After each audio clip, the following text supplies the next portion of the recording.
Welcome, beautiful buddies and gentlemen and family. We're here after another FC Barcelona victory. 4 El Clásicos this season, 4 victories for FC Barcelona. 4 goals, plus 3, that's 7, plus 5, that's 12, plus 4, that's 16 goals for FC Barcelona. 16 goals in 4 games. An average of 4 goals per game. Madrid, on the other hand, it's 4 plus 3, right? 7. Basically, what? 1.5, less than 1.5, 1.4 per game. It's been an absolute demolition from FC Barcelona. I think footballistically, the football that I don't even know what to call the football that Ancelotti's trying to play in Madrid compared to Hansi Flick's high pressure. It's, this season has been proven. It just, you play this game again, Barca are going to win. You play this game again, Barca are going to win.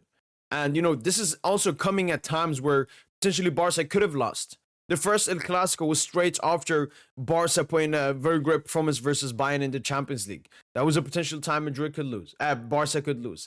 The Supercopa de España was at a time when Barca were really bad in December, coming in with some little form into that game. They still won.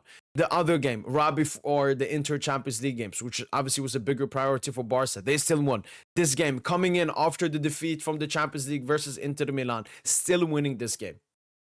Still winning this game. Like, it's been an absolute ownership from FC Barcelona versus Real Madrid this season. But to be a bit negative about Barca is the goals. The chances. FC Barcelona were clearly the best and the dominant team in this game, apart from maybe the first 15 to 20 minutes, which I don't know what Barca were doing in that beginning. But these games are way too close and way too tight for Barca. Their defense, I don't know. I've always seen their high line, I've always seen their offside trap, and I was thinking will this cost them? Will Barca lose a game and you can say this is what costed them? And now, they didn't lose this game, but this game was much tighter in scoreline than it should have been. It should not have been this close. It's just that Barca give away too many big chances. I need to say it. It's a huge risk. There's a small potential Barca can still win a Champions League in the future with Hansi Flick in this football, but I don't know if they can, man, because they're giving away way too easy goals. A goal is supposed to be fought for. You should fight to get a goal.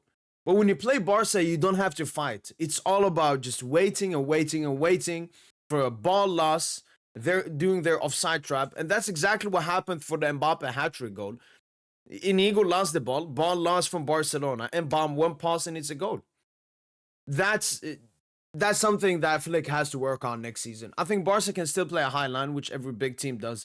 But the offside trap, they need to either adapt to or remove it in total, because it's giving way too many big chances. And this was the exact same story versus Inter Milan as well, especially in the second leg. The 2 goals that Inter Milan got in the beginning came straight off Olmo and Gerard Martin ball losses that led directly to Inter Milan getting a 1v1. That is something Barcelona have to work on. Then I want to talk about Mbappe, man. Barca, what are you guys doing, man? Because of your high line, because of your defensiveness and Chesney and all of this, Mbappe is eating versus Jan. Mbappe was supposed to be dead from the Ballon d'Or. You just gave him a hat-trick in the El Classico. I think he has he's equal Dembouz's most goals in 2025 now. We'll have the Nations League and then the Club World Cup. Barca, man, you had one job to win the game. You won it. But at what cost, man? You got this fugaziness cooking. Yeah. Moving into the game. Let's talk about the jogadorinos, the playerinos. Starting with Real Madrid, I think Courtois, conceded 4 goals. Should have saved one of them. Maybe could have done better, but he still made some good saves this game.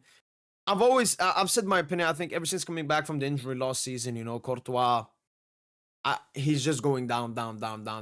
I would start learning from next season onwards instead of Courtois, to go on that pathway. But yeah. I would still say a cheeky game from Courtois in this game. Vasquez, as you can see by the rating, this is something that goes straight at Perez. People want to blame Carlo or someone. This is straight at Perez. Obviously, Carvajal getting an ACL was not pre-planned, but he's 35. He had some injuries last season. Madrid not replacing him, Madrid not having a actual backup. Like Vasquez is a winger slash midfielder that has been having to play as a backup right back for the past 5 years. Complete dog shit. Chouameni playing out of position here as a center. This guy should have been sent off. That's another thing. The referees in this game, I feel Barca fans and Madrid fans constantly complain about referees. But if any Barca fan wants to complain about referees this game, completely understandable. And the two big calls is regarding this guy Chouameni. First of all, he should have gotten a red card. When he tackled Ferran Torres, which the referee saw as a foul and gave a yellow card to Chouameni, that was lost man. The next Madrid player wasn't even close to Ferran Torres to close him down. And second of all, the handball, the clear handball from Chouameni, if he didn't touch it with his hand, the ball would have gone into the net. I don't understand the referees in La Liga, absolutely. And no, they were 100% in Madrid's favor today. Going back to Chouameni, I mean, he stinks. Asensio, yeah, I mean, like he's not even a talent anymore. He's 22. Shit. Fran Garcia, shit. I mean, this team is so cooked, man. And I know that Vasquez is not their starting right back. The only starter in this defense is Asensio, but yeah, Madrid need a heavy. Obviously, Trent is going to come in. They will have Carvajal as well. Maybe Dean Huysen. They need a left back as well. I mean, this defense is so cooked here from Real Madrid. Moving into the midfield, I thought Madrid's midfield was going to be better this game. It's basically it's still a three-man midfield. Jude Bellingham is an attacker, can't play as a midfielder. But I thought with the technicality of a Ceballos and Güler it would be better. But as you can see, both of them hooked at halftime as well. Generational disaster classes from the both of them. And Valverde tried, to do so much, but just overworked himself, in my opinion, in this game. But Ceballos and Güler were absolutely dog shit this game. Jude Bellingham, just another clown show. As I tweeted after the last Copa del Rey final, this is the first time when everyone was watching that Bellingham actually had a good performance. Going into this game, another shit performance. Another usual, as per performance from Jude Bellingham. This guy, Bellingham is still a good player. Is he world class? No. Has he been world class? No. Will he ever be world class? I absolutely don't think so. This guy, he has a certain limit. He doesn't have the football IQ. He doesn't have the football understanding. He doesn't have the football technique. And he's just not that player. And he's being exposed game after game after game. Vinicius gets 2 Fugazi assists, but it was a huge stinker from Vinicius Jr. this game. Cost Madrid at least 2-3 goals because of his lack of intellectual brain cells in the final third. But I think Vinny, this has mostly been going on since the beginning of the season. The Ballon d'Or snub, and then, Mbappe becoming the main man instead of him. Vinny just hasn't been able to handle it, and he's playing with zero confidence whenever I've been watching him, especially the last couple of weeks. Like, it's just been getting worse since the beginning of the season. Vinny is becoming less confident, and Mbappe is becoming more confident. And as I mentioned, Mbappe, 25 goals in 2025.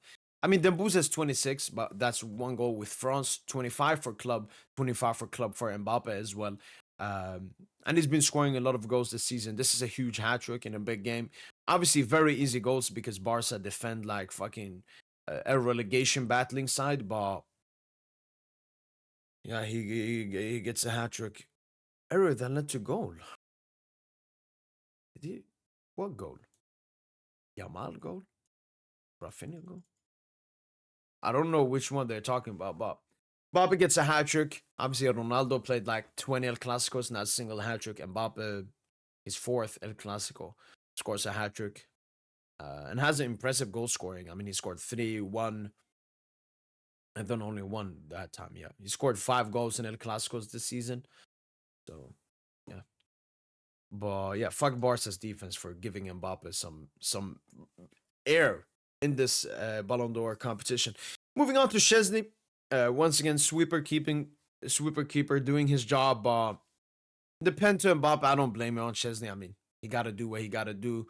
Then the other goals, I mean, what can he do? What can he do? It's easy tap-ins for the two opponents. Other than that, just, an average game from him. Gerard Martin, average game. Should have gotten cooked. Same with Eric Garcia, but shout out to them, man.